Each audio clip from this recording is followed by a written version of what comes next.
Can bipolar be managed without medication? Yes, it can. But the question you need to ask yourself is, should you manage bipolar without medication?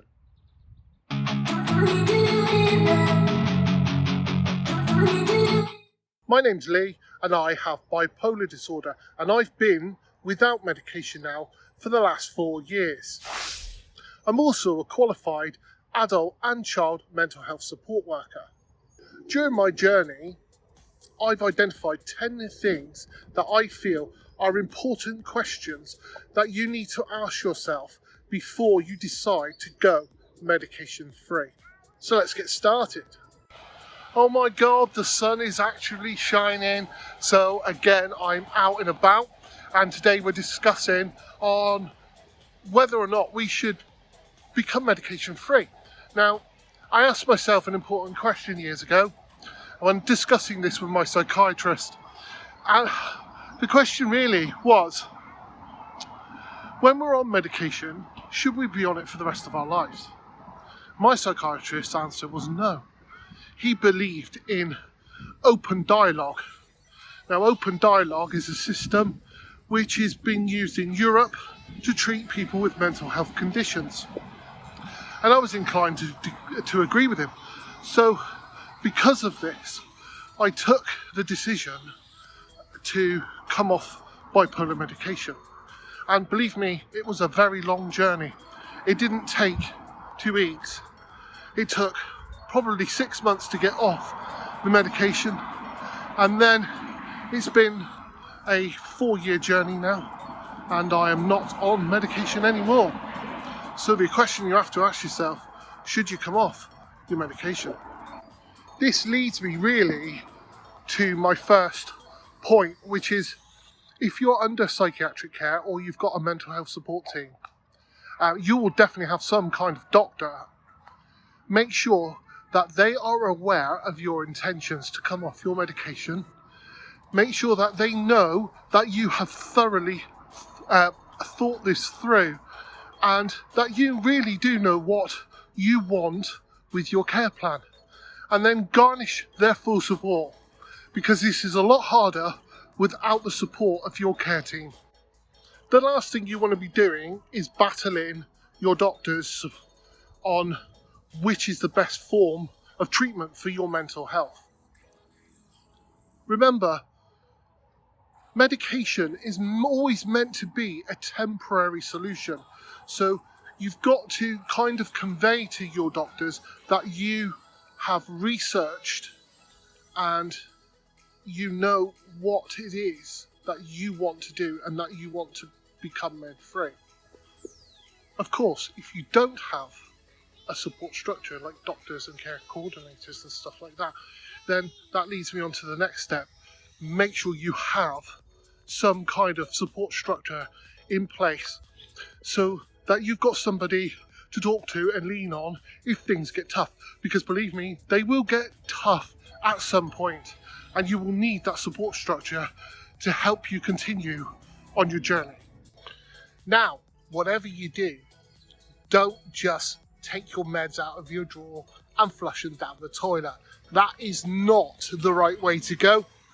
You need to be sensible about this, and if you are on medication currently, then you need to come on some sort of withdrawal plan to take you off your medication, because there can be serious side effects and serious consequences if you simply just cold turkey.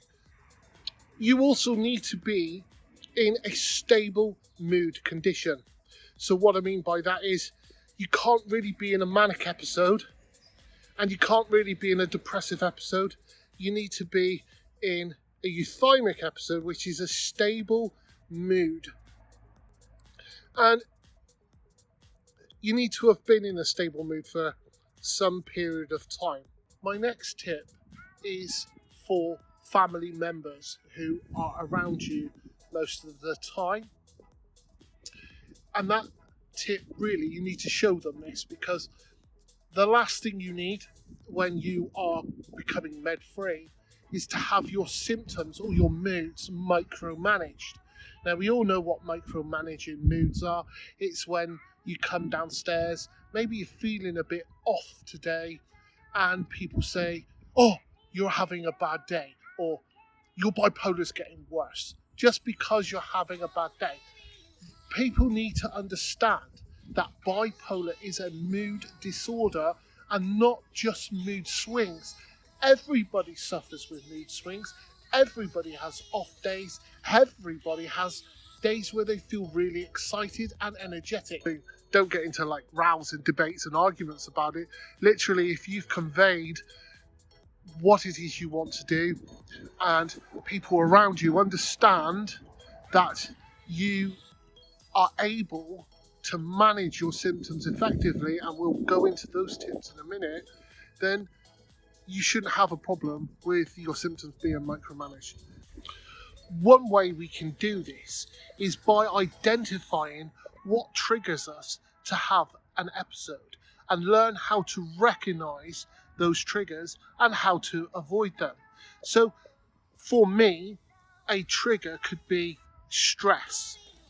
So when stress starts to pile on top of me, then that stress then leads to a mood episode.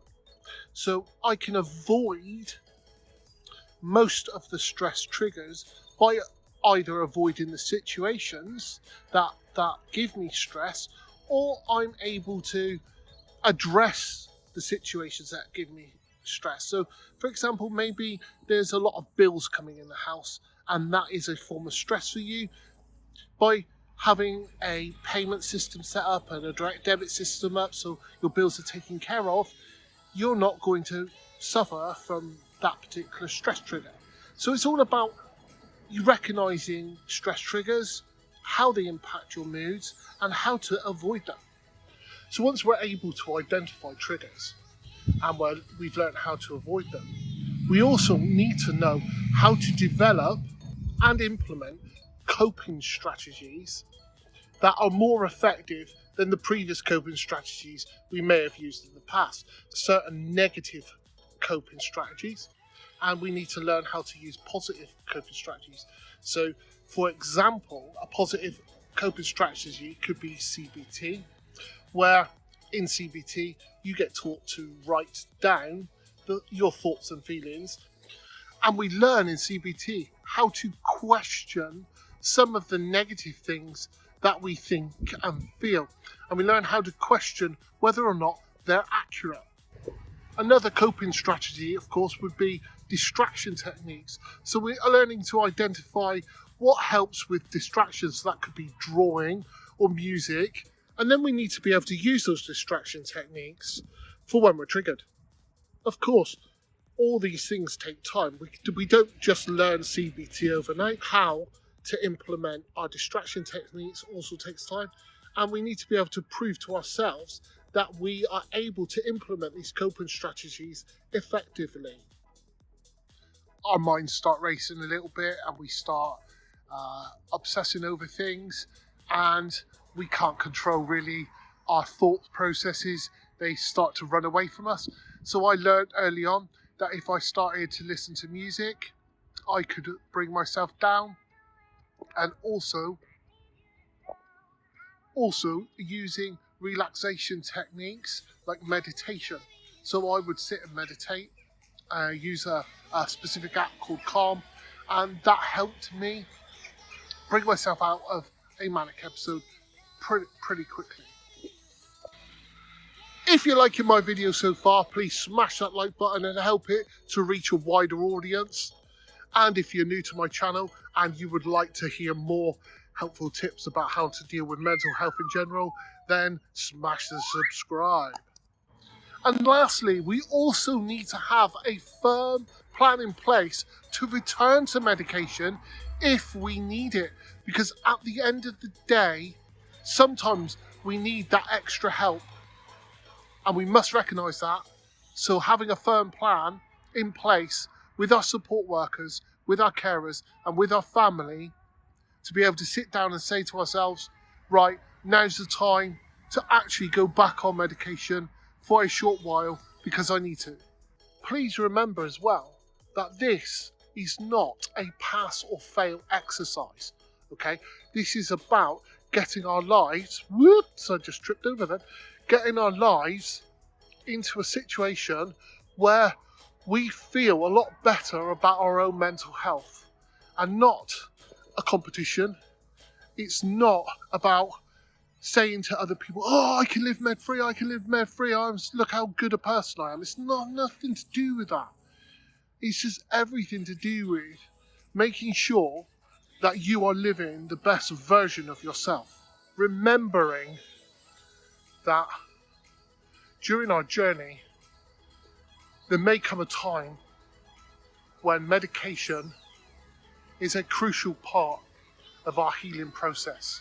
It becomes a necessary instrument in the treatment of our bipolar disorder. We always need to keep that in the back of our minds.